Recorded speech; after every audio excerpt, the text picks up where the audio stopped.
ቲና በቅናት ተንጨረጨረች እና አባባ ቤት ፕሮግራም ስለነበረ እየጠጡ እየበሉ ፈታ እያሉና እየሳቁ ይገኛሉ። ቲና ብቻ ለብቻዋ ኩርትም ብላ እነሱን አይናቸውን እያየች ምንም ባያወሯትም እንኳ እነሱ እየሳቁ ስለነበር እሷም ደግሞ ለመሳቅ እየሞከረች ነው። ግን ማንም ሰው እያወራት አልነበረም። ሁሉም አባባና ትሁት እንዲሁም ካሌብና ዳንኤል ኤዱ ሆነው ፊት ለፊት እየተያዩ ይሳሳቃሉ። ቲና ግን ማንም ሰው ዞር ብሎ ሰውን ብሎ ያያትም አልነበረም እና ብቻ ያላት አማራጭ እነሱን እያየች እሷም አብራ መሳቅ ስለነበረ እየተናደደችም ቢሆን ፈገግ እያለች ነበረ አብራቸው ቁጭ ብላ የነበረው። ይህ ነገር ምናልባችም ለሷ እያስደሰታትም ይሆናል። ምክንያቱም አንድ ያቀደችው እቅድ ስለነበረ በዚህ በፕሮግራም ቀን ያልታሰበ ችግር ልትፈጥር ከዛ ትሁትን ፈልጎ ከመጣ ሰውዬ ጋር እቅድ ይዛለች። እቅዱም ደግሞ ሰውዬው ወደ ቤታቸው መጥቶ ሰላም ሰላም፣ ውድና የተከበራችሁ የቻናሌ ቤተሰቦች እንዴት ናችሁ? ደህና ናችሁ ወይ? ሰላም ናችሁ ወይ? እኔ ሰላም ነኝ አልሐምዱሊላህ። እንደተለመደው ወደ ቻናሌ በአዲስ ቪዲዮ ተከስቻለሁ። ቆይታችሁ ከኔ ጋር እንዲሆን በትህትና ጠይቃችኋለሁ። የቲና ሴራ እንግዲህ እንደቀጠለ ነው። በባለፈው እንዳየነው ኪችን ውስጥ ገብታ ሻይ አፍልታ ለዛውም አንድ ኮብ ውስጥ መድኃኒት ስትጨምር ነበር ያየናት። ግን ለአባባ ብቻ እንዴት አፍልታ መጣች እንዳትባል ለሶስቱም አንድ አይነት ሻይ በማፍላት የአባባን ብርጭቆ ብቻ ለየት ያለ በማድረግ ቀጥታ ወደ ሳሎን ይዛላቸው ልትሄድ ስትል ትሁት ወደ ኪችን አጋጣሚ ስትመጣ ቲና ሻይ አፍልታ አዘጋጅታ ልትወስድ ስትል ትደርሳለች።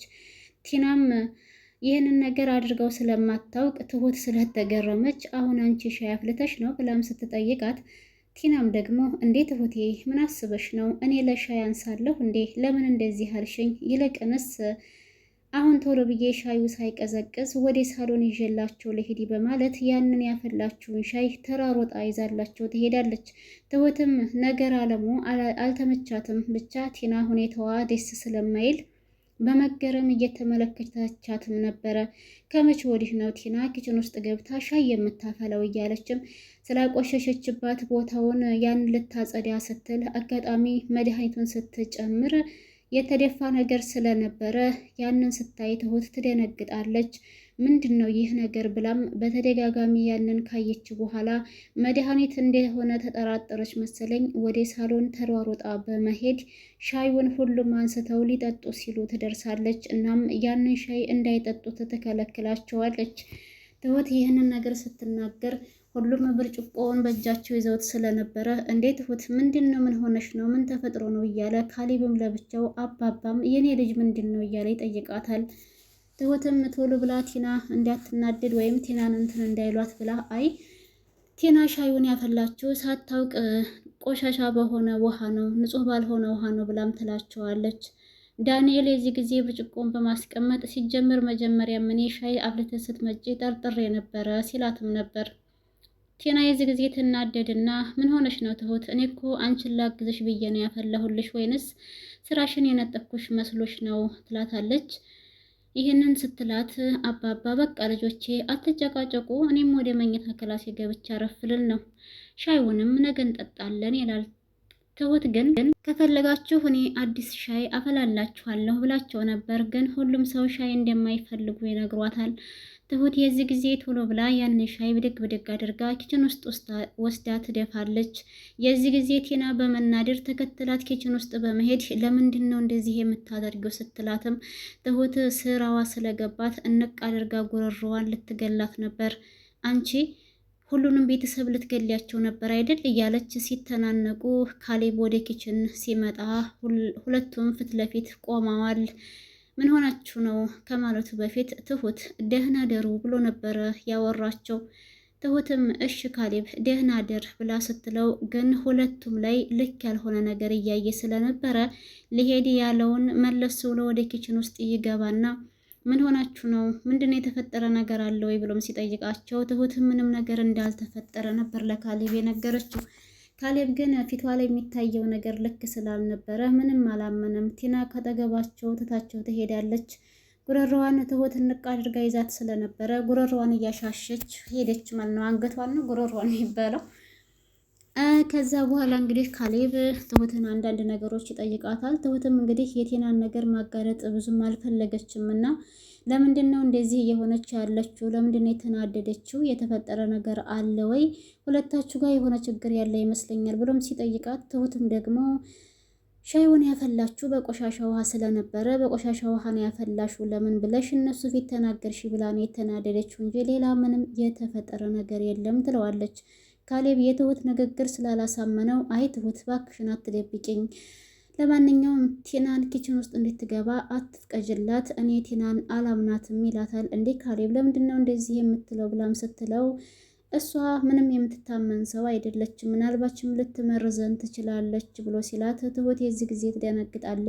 መርዝ ኧረ ተው አታድርገው ምናምን እያለች ለማጠፋፋት ብትሞክርም ካሌብ ግን ቲናን በጭራሽ እንደማያምናት፣ አሁን ዛሬ በቆሻሻ ውሃ ሻይ አፍልታ ከሰጠችን ነገ ተነገ ወዲያ መርዛ ለመስጠቷ ምንም ዋስትና የለንም፣ ስለዚህ ተጠንቀቂያት እባክሽን፣ ክችን ውስጥ እንድትገባ ፈቃደኛ አትሆኝላት ብሏታል። ትሁትም በዚህ ነገር ላይ ተስማምታለች ማለት ነው ካሌብ ባላት ንግግር ላይ። ከዛ በኋላ ቲና በጣም ስለተናደደች ከዚህ በኋላ ያላት አማራጭ ትሁት ከቤት ውስጥ መውጣት እንዳለባትና ከዛ ከሰውዬ ጋር ተነጋግራ እሷን ማስወሰድ እንዳለባት ወስና ቆርጣ ተነስታለች። ወደ ሰውየውም ጋር በመሄድ ቤታቸው ውስጥ ትልቅ ፕሮግራም እንዳለና የዛ ለታ ማታ ማንም ሰው ከቤት እንደማይወጣ ነበር የነገረችው። ሰውየውም ፕሮግራሙ ላይ የሚጠጣ ነገር አለው ወይ? ምንድነው ፕሮግራሙ? ስለምንድነው ብሎም ሲጠይቃት ስለምን እንደሆነ አላወቀችም። ደግሞ የሚጠጣ ነገር እንዳለው አወራችለት።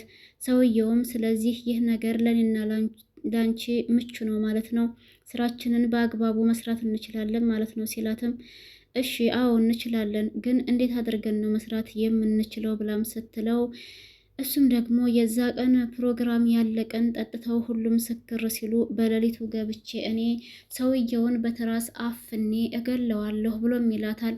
ቲናም ይህንን ነገር ሲናገር እንዴት ታደርጋለህ? ምናልባች ቢነቁብንስ ብላ ስትል እንዳይነቁብን ማድረግ የምትችይው ደግሞ አንቺ ነሽ እንጂ አይደለሁም፣ ስለዚህ በደንብ አስቢበት ይላታል። ቲና ይህንን ነገር ማድረግ ትፈልጋለች። አባባ በህይወት እንዲቆይ አትፈልግም። ምክንያቱም ይህ የአባባ ንብረት እሱ ከሞተ ወደ ካሌብ ስለሚዘዋወር፣ እሷ ደግሞ የካሌብ ሚስት ነኝ ብላ ስለምታስብ ሀብት እኩል እካፈላለሁ እያለች ነበር በተደጋጋሚ አባባን ስታሰቃየው የነበረው። ታሞ ዊልቸር ላይ በነበረ ጊዜ ራሱ ህይወቱን ስታበላሸው እንዲሁም ስታሰቃየው የነበረ፣ ከዛም አልፋ ተርፋ ደግሞ እስከ ማሳገት ደረጃ የደረሰችበት ምክንያት ስለዚህ ስለ ሀብት ብላ ስለነበረ ይህ ሰውዬ እንግዲህ ይህንን ካደረገላት ለሷ ተመቻቸላት ማለት ነው። በጣም ደስተኛ ናት። ግን ደግሞ ሰው ይነቃብናል አይነቃብንም የሚለው ነገርም ትንሽ አሳስቧታል። ይህ ነገር ቢያሳስባትም ግን ግዴታ ማድረግ ስላለባቸው በሰውየው ንግግር ተስማምታለች። ሰውየውም የፕሮግራሙ ቀን ሁሉም ጠጥተው ስክር ብለው ካበቁ በኋላ በሌሊት ገብቶ እንግዲህ አባባን አፍኖ እንደሚገለው ተናግሯል። በቀጣይ ክፍል ላይ ደግሞ ይህ ነገር ይፈጸማል ወይንስ አይፈጸምም የሚለውን አብረን ነው የምናየው። ቲናም እንግዲህ በተባባሉት መሰረት ሰውየውን ወደ አባባ ቤት በጨለማ በር ከፍታ ስታስገባው ነው ያየ ነው። የእውነት ቲናና ይህ ሰውዬ ያሰቡት ነገር ይሳካላቸዋል ወይንስ ከዚህ በፊት በተደጋጋሚ ሞክራቸው እንዳልተሳኩላት እንደከሸፉባት ሴራዎቿ ያሁኑም ይከሽፍባታል ብላችሁ ታስባላችሁ ቤተሰብ? እኔ ግን የቲና እንደዚህ መንገብገብ በሰው ሀብት ላይ ምንም ነው ያልተመቸኝ ማለት ነው። ድራማ ቢሆንም እንግዲህ ትሁትም ደግሞ ቲና ተቀይራለች፣ ደህና ሰው ሆናለች እያለ ስታስባት የነበረች ብትሆንም ቲና ምንም እንዳልተቀየረች ያችው ክፉዋ ቲና እንደሆነች ዛሬ ላይ ተረድታለች። ምክንያቱም በደረቀ ሌሊት በተኛችበት ገብታ አስደንግጣታለች እና አንቺ በተደጋጋሚ ለእናባባ ተጎናቸው ትቆሚያለሽ፣ እነሱ ግን ለአንቺ አይቆሙልሽም፣ አይጠብቁሽም እያለችም ስትናገራት ነበር። ትሁትም ደግሞ እንደሚቆሙላት፣ እንደሚያግዟት፣ እንደሚጠብቋት ነው የተናገረችው። ቲና እንግዲህ ዝታባት ነው የወጣችው። ያንን የምናይ ይሆናል ብላታለች። ይሄን ያለችው እንግዲህ ከሰውየው ጋር ተነጋግራት ትሁትን ከዛ ከቤት ውስጥ ልታስወጣት ስላሰበች ወደፊት የምናየው ይሆናል እንደዛማ ከሆነ ብላታለች። እንግዲህ ትሁትም ልታደርግ ያስበሽ ነው ብላ ስትጠይቃት ግን ደግሞ ቲና ምንም መልስ ሳትመልስላት ከክላሷ ውስጥ ነው እንግዲህ ወጥታ የሄደችው ማለት ነው ቤተሰብ። የቲና ሴራ መቼም ማብቂያ የለውም። በቀጣይ ክፍል ላይ እንግዲህ ነገ የሚለቀቅልን ይሆናል፣ አብረን የምናየው ይሆናል። ከተመቻችሁ ላይክ፣ ሼር፣ ሰብስክራይብ ማድረጋችሁን አትርሱ። ሀሳብ አስተያየት ካላችሁ ኮሜንት ላይ አስቀምጡልኝ። በያላችሁበት ሰላማችሁ ብዝት ተረፍ ይበልልኝ እያልኩኝ ለነበረን ቆይታ ከልብ አመሰግናለሁ። በዚሁ ልሰናበታችሁ ቤተሰብ። ባይ ባይ።